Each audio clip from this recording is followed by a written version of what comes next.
Ces abeilles sont les fidèles gardiennes de sa santé, toujours à portée de main sur le seuil de la maison. Marie Spioche puise dans sa ruche comme dans une armoire à pharmacie. L'acupuncture par les abeilles a vaincu sa sclérose en plaques. Elle attrape l'abeille, elle la pose sur un point d'acupuncture précis. Bingo! Là. Face à l'inefficacité des traitements classiques, elle commence l'apipuncture en 2005, à un stade déjà avancé de la maladie, avec de bons résultats en 3 mois seulement. J'avais une forme de sclérose en plaques particulièrement douloureuse.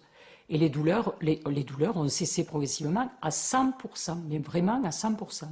Cette ancienne championne de France d'athlétisme, habituée au défi, intensifie le traitement jusqu'à 40 piqûres 3 fois par semaine. En 2 ans, elle est déclarée guérie. Pour la médecine, là on peut la tester. Le cliché atteste que la maladie est stoppée.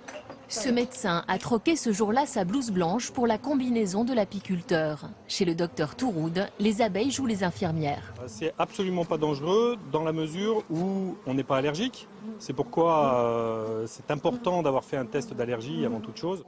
Atelier pratique pour ces personnes souffrant de douleurs articulaires ou de maladies neurodégénératives. Lou, 11 ans, apprend à piquer sa maman. Grâce aux bons soins de René, Denise, malade de Parkinson, a pu arrêter les anti-inflammatoires. Même si ça pique, même si ça brûle, le venin d'abeille semble bien apaiser les douleurs. Je suis mécano et j'ai des problèmes comme les tennisman. J'ai des problèmes au coude, au tendon. Et bon, je me suis fait soigner autrement, ça ne fonctionnait pas et là, en fait, ça fonctionne. Vous avez quel bienfait? J'ai plus mal. Il y en a 14. Pour Marie, fini les béquilles et le déambulateur. Elle a même repris la randonnée. C'est tous les jours que nous faisons entre 10 et 13 km. Et c'est super, voilà. Ravi. Donc, grâce à mes petites abeilles. 200 piqûres par jour, traitement de choc contre la polyarthrite de cette patiente chinoise.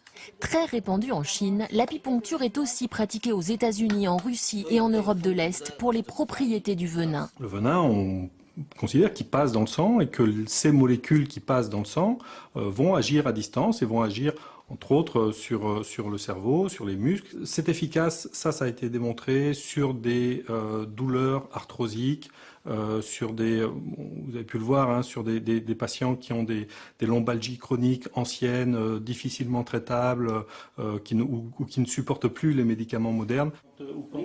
Encore balbutiante en France, cette pratique médicale doit toujours être encadrée par un professionnel.